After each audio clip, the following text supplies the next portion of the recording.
बिस्मिल्लाहिर्रहमानिर्रहीम अस्सलाम वालेकुम। मैं हूं करामत मुगल और मेरे साथ हैं सईद बलोच साहब, सीनियर जर्नलिस्ट हैं, सुप्रीम कोर्ट कवर करते हैं। सईद बलोच साहब, सुप्रीम कोर्ट से ताज़ा हवा के झोंके की उम्मीद थी, लेकिन फिलहाल तो वो ताज़ा हवा का झोंका नहीं आया, क्योंकि जस्टिस सरदार तारिक मसूद साहब की तरफ से ना कर दी गई है कि तोशाखाना केस में सजा मुअत्तली की जो समात है उसकी दरख्वास्त को नंबर तो लग गया था, लेकिन नफरी पूरी नहीं है उनके पास। वो कहते हैं 2 जज हैं, 3 जज होंगे तो हम समात करेंगे। और उसके बाद लेटेस्ट उन्होंने क्या किया कि सारे के सारे मुकदमात डिलिस्ट कर दिए कल के।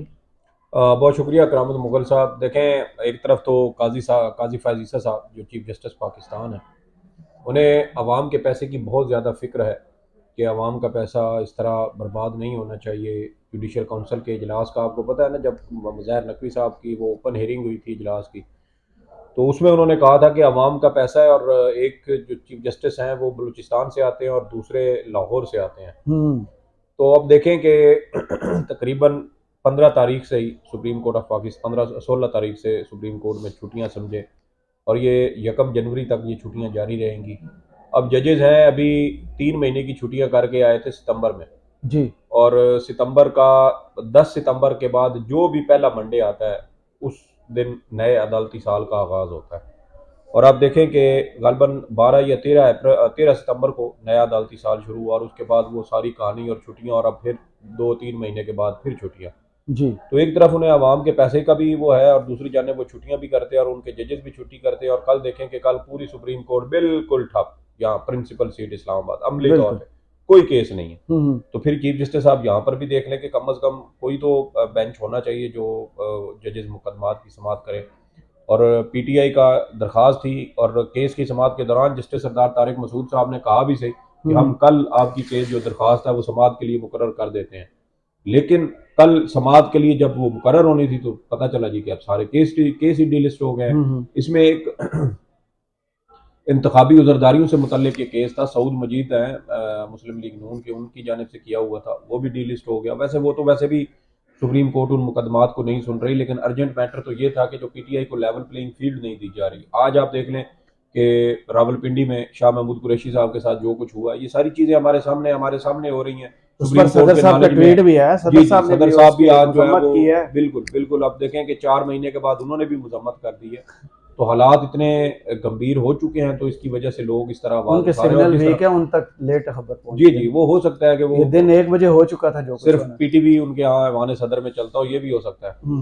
तो अब देख लें कि ये सारी चीजें कल अगर हो जाती डिसाइड तो ज्यादा बेहतर था। एक सबसे बड़ी सियासी जमात की बार बार ये तहफ़्फ़ुज़ात और ये खदशात उनके मौजूद हैं कि इस तरह का रवैया, इस तरह का सलूक हमारे साथ रवा रखा जा रहा है। और दूसरी जानब आप देख लें कि हर चीज़ बिल्कुल ठप है, बिल्कुल जो है वो अमली तौर पर हमारी रियासती अमूर जो है वो मफलूज हो चुके हैं। शाह महमूद कुरैशी बुजुर्ग सियासतदान है, साबिक वजीर खारजा भी हैं। इतने अहम ओहदे पर तैनात शख्स के साथ इस तरह का सलूक करना, और फिर आप देखें कि 9 मई को इमरान खान साहब के साथ भी यही सलूक हुआ था। उनको भी गिरबान से पकड़ शेर के अफजल मरवत धक्का के साथ देते भी हुए, यही किया गया जी था। जी, धक्का देते हुए उनको भी लेके जाया गया था।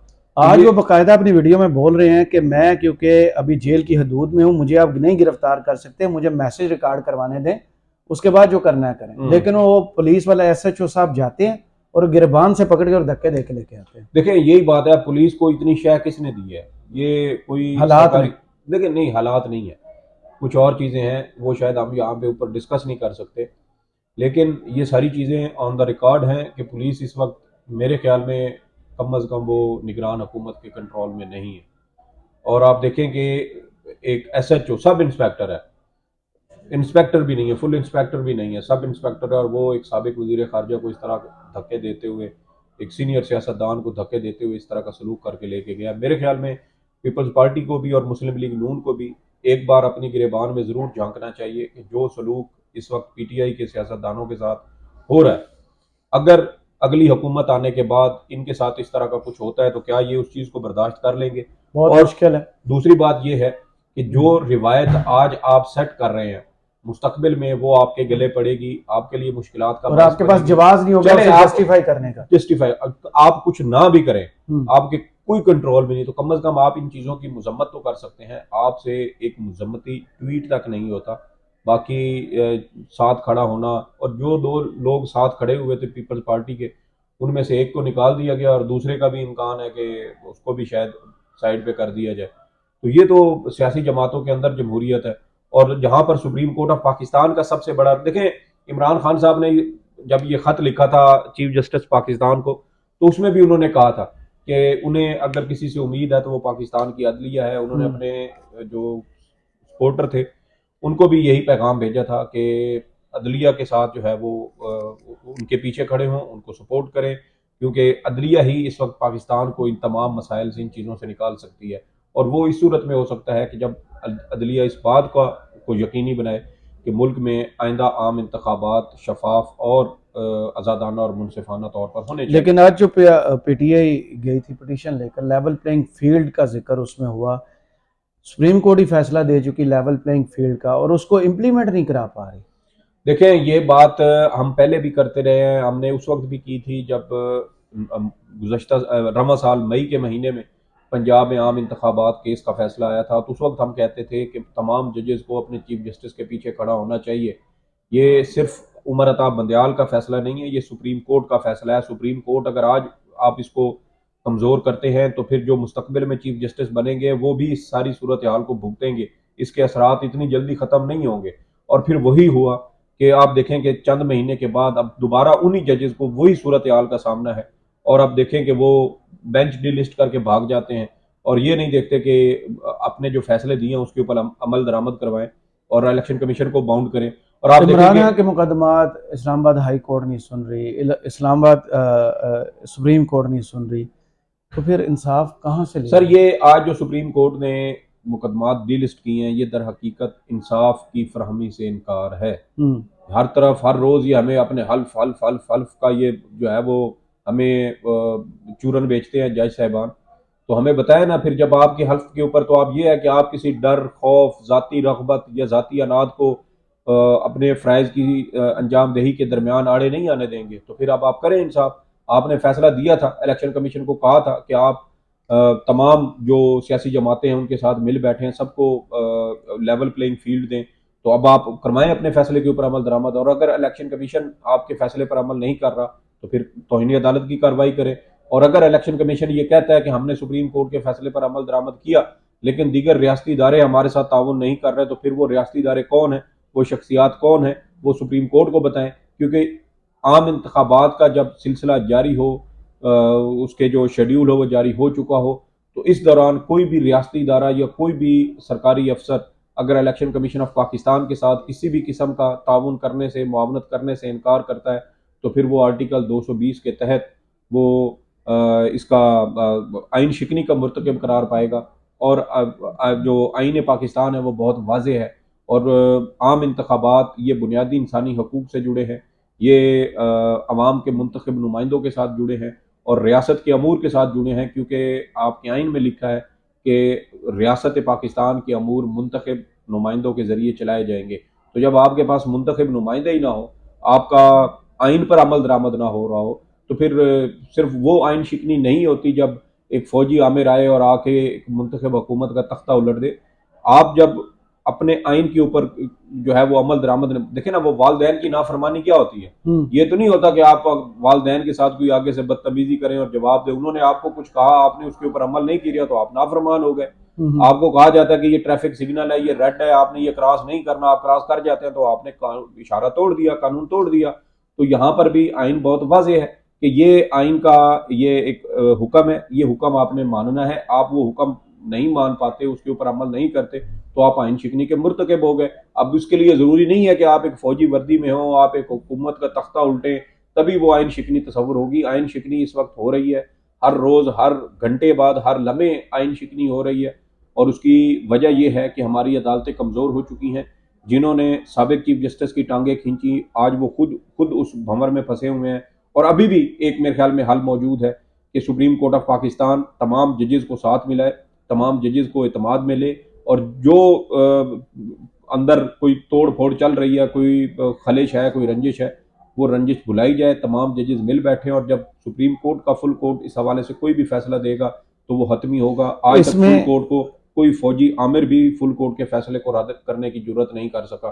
तो ये बहुत अहम मामला है इंतखाबात हों, सुप्रीम कोर्ट देखे ना कि अगर वो एक सियासी जमात, सबसे बड़ी सियासी जमात दरखास्त लेके आई है और आप केस डीलिस्ट करके और छुट्टी पे चले जाए, तो मुझे बताएं ये कौन सा इंसाफ और इसमें कौन सा देखे हल्फ है। पिछली समाज जब इन 3 जजों ने की, लेवल प्लेइंग फील्ड हो, साइफर केस में जमानत का केस हो, ये 3 जज ही थे। जस्टिस तारिक मसूद साहब थे, जस्टिस मंसूर अली शाह थे, जस्टिस अतर मिनल्ला साहब थे। आज लॉजिक दी जाती है कि 2 जज अवेलेबल हैं, 3 जज नहीं है। तो ये क्या काजी साहब फैक्टर तो नहीं बीच में इन्वॉल्व के नहीं, ये यहाँ पर ये एक अलग बेंच सवाल है, बनाने? ये एक हाँ। अलग सवाल है, एक अलग सवाल है। उसकी वजह ये है कि छुट्टियों के दौरान कौन से बेंचेस होंगे, उस हवाले से चीजें डिसाइड हो चुकी थी।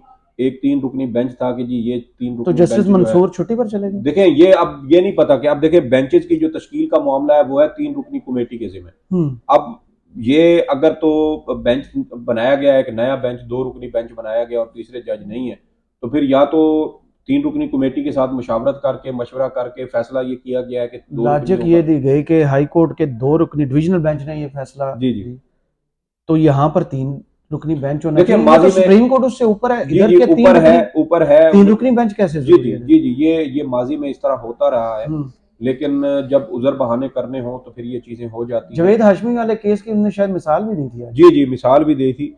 और लेकिन उसमें फिर एक चीज ये भी है कि जो जस्टिस अतर मिनल्ला साहब ने बात की, उन्होंने कहा कि आपकी तोशाखाना फैसले के खिलाफ अपील जेर अल्तवा है, और जब आपकी अपील जेर अल्तवा है तो फिर आप इसमें ऑर्डर को, जो फैसला है उसको सस्पेंड कराने का जो रिलीफ है वो आप नहीं ले सकते। तो ये एक रुकावट उन्होंने कहा है कि अगर इसके ऊपर 3 रुकनी बेंच बैठ भी जाए, वो चीज़ मुअत्तल भी कर दे, तो उसकी जो अपील है वो फिर भी आपकी पेंडिंग रहेगी। सही। तो अभी आप देखें कि 10 जनवरी तक का टाइम है इमरान खान साहब के पास, क्योंकि 10 जनवरी को की रात, फाइनल। जी जी हाँ। 10 जनवरी की रात तक तमाम जो इतराज़ात हैं उनके खिलाफ अपीलें वो मुख्तलिफ ट्रिब्यूनल सुनेगा और उसके ऊपर हतमी फैसले करेगा। और दूसरी जानिब आप देखें कि 11 जनवरी को फिर जो क्या कहते हैं उसको नजरसानी शुदा फहरिस्त है और उम्मीदवारों 13 की, को फाइनल लग वो जाएगी। लगेगी, और फिर उसके बाद हतमी फहरिस्त जो है वो बाद में जारी की जाएगी। फिर उसमें जिसने वापस लेने हैं, फिर उसके बाद इंतखाबी निशान अलाट करने का। तो 10 जनवरी तक की टाइम है इमरान खान साहब के पास। अब देखना ये है कि अगर वो अपील में जैसे उन्होंने की हुई है और दरखास्त इस हवाले से सुनी जाती है, तो एक ये ग्राउंड उसमें वो ले सकते हैं, या अगर वो दोबारा एक नई अपील दायर करते हैं और उसमें ये कहते हैं कि जी इमरान खान के जो कागजात नामजदगी हैं वो जमा हो चुके हैं और इस हवाले से उनको इलेक्शन लड़ने की इजाज़त दी जाए, तो उसमें ये रिलीफ हो सकता है कि अदालत से इस्तदा करें कि जब तक ये इमरान खान का फैसला नहीं हो जाता, तो उसमें फिर आप ये कर दें कि जो उनके कागजात नामजदगी जमा होने या मुस्तरद होने या मंजूर होने का जो मामला है वो सुप्रीम कोर्ट के फैसले के साथ मशरूत कर दें, कि अगर सुप्रीम कोर्ट ने उनके खिलाफ फैसला दिया तो वो खारिज हो जाएंगे, और अगर उनके हक में आ गया, फैसला मुअत्तल हो जाता है और वो लड़ने के अहल हो जाते हैं, तो फिर इमरान खान साहब जो है वो, उनके कागजात नामजदगी ऑलरेडी जमा है, तो वो उनके जो भी एतराज़ात होंगे वो फिर सुप्रीम कोर्ट के फैसले के साथ मशरूत होंगे। तो ये सूरत मौजूद है, 10 जनवरी तक की मोहलत है, और उससे पहले पहले आप देखें कि 1 जनवरी को जो है वो सुप्रीम कोर्ट खुलेगी, और 1 जनवरी के बाद 10 दिन बनते हैं, और काजी साहब भी वापस काजी आएंगे साहब भी वापस और आ अपनी जाएंगे। कमान वापस संभालेंगे। जी बहुत जी शुक्रिया सईद बलोच साहब, आपके तजिए का कमेंट्स बॉक्स में जरूर बताइए। वीडियो आपको कैसी लगी, इजाजत दीजिए, अल्लाह हाफिज।